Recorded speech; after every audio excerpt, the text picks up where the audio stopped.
Il y a une phrase qui revient souvent dans certaines histoires d'amour. Une phrase silencieuse, jamais vraiment dite, mais ressentie dans chaque regard, dans chaque hésitation. Je le veux, mais... Mais quoi? Mais j'ai peur.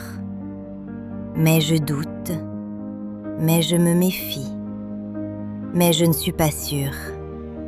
Mais si ça devient trop? Mais si je me perds? Mais si je souffre? Ce « mais » est rarement dirigé contre l'autre. Il parle surtout d'un conflit intérieur. Parce que parfois, le désir est réel, l'attirance est là, la connexion est sincère. Et pourtant, quelque chose bloque. Comme si une partie de nous voulait avancer et une autre tirait le frein à main. Si tu te reconnais dans cette tension intérieure, prends quelques secondes. Abonne-toi, laisse un like et écris-moi en commentaire si toi aussi tu as déjà ressenti ce décalage entre ton cœur et ta peur. Comprendre ce mécanisme, c'est déjà commencer à le transformer.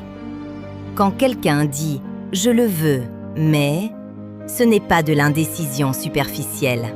C'est souvent une lutte entre attachement et protection. Le cerveau émotionnel veut la proximité. Le système nerveux, lui, veut la sécurité. Et parfois, dans certaines histoires personnelles, la proximité a été associée à la douleur. Alors, le corps se souvient, même si l'esprit veut aimer. Certaines personnes ont grandi avec l'idée que l'amour signifie responsabilité permanente, disponibilité constante, engagement total, perte d'espace. Pour elles, aimer devient synonyme de pression, comme si dire « oui » signifiait dire « je renonce à moi ». Alors elles veulent, mais elles hésitent.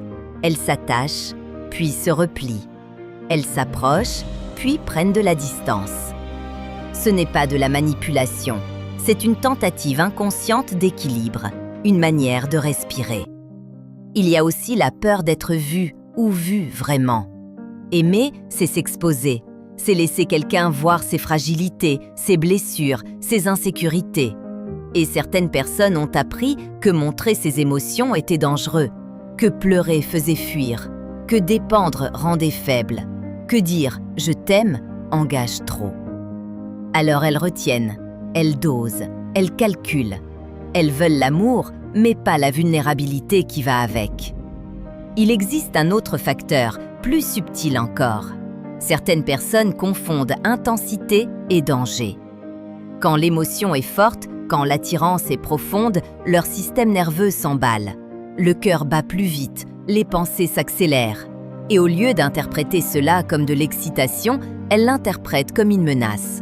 Parce qu'elles n'ont pas appris à associer intensité et sécurité.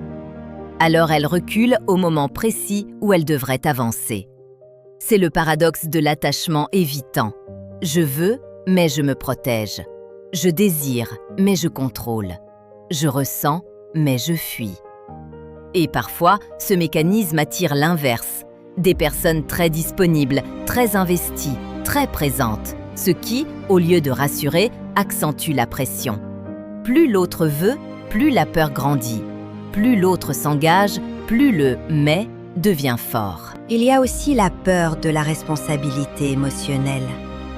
Être en couple, ce n'est pas seulement recevoir de l'amour, c'est en donner, c'est soutenir, être présent, être fiable. Et pour quelqu'un qui s'est toujours débrouillé seul, cela peut ressembler à une charge supplémentaire, comme si l'amour allait devenir un poids. Alors la personne pense « Je le veux, mais est-ce que j'aurai encore de l'espace ? Je le veux, mais est-ce que je vais devoir changer ? Je le veux, mais est-ce que je serai à la hauteur ? » Derrière cette phrase se cache souvent une peur de ne pas suffire, une peur de décevoir, une peur d'échouer. Certaines personnes ont été conditionnées à croire que l'amour est fragile, qu'il faut le mériter, qu'il peut disparaître sans prévenir. Alors elle préfère garder une distance de sécurité. Elle reste dans le presque, presque engagée, presque amoureuse, presque disponible, mais jamais totalement. Parce que totalement, c'est risqué. Et risqué, c'est perdre le contrôle. Il y a aussi la question de l'identité.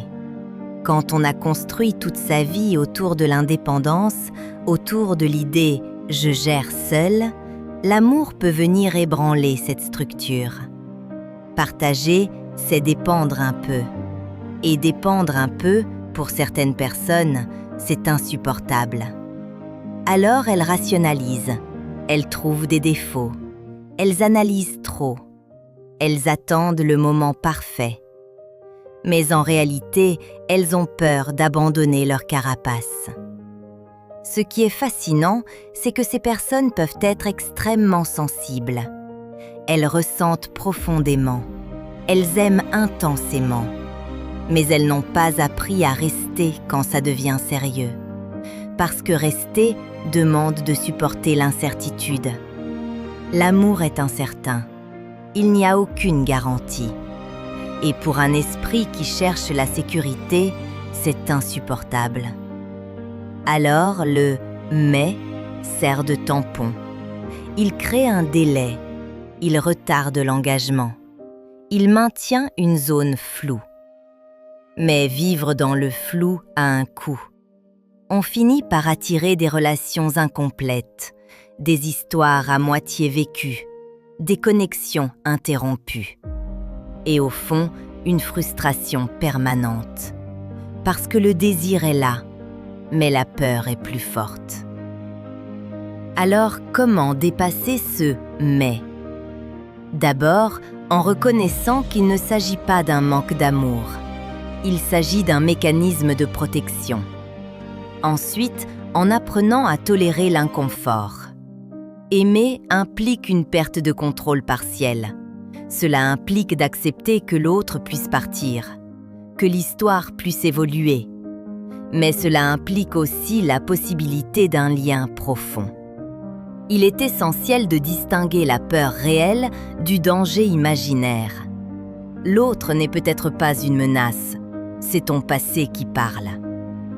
Il faut aussi apprendre à communiquer, dire « je ressens quelque chose pour toi, mais j'ai peur ». Ce n'est pas une faiblesse, c'est une maturité émotionnelle. Parce que le véritable engagement ne consiste pas à ne plus avoir peur. Il consiste à avancer malgré la peur. Certaines personnes attendent de ne plus douter pour s'engager, mais le doute fait partie du processus. L'amour adulte n'est pas une certitude permanente, c'est un choix répété, chaque jour. Dire « je le veux » sans « mais » ne signifie pas abandonner sa prudence. Cela signifie accepter la vulnérabilité. Et la vulnérabilité n'est pas une faiblesse. C'est le point d'entrée de l'intimité réelle. Si tu te retrouves dans cette phrase « je le veux, mais », pose-toi cette question. Est-ce que je protège mon cœur ou est-ce que je l'empêche de vivre ?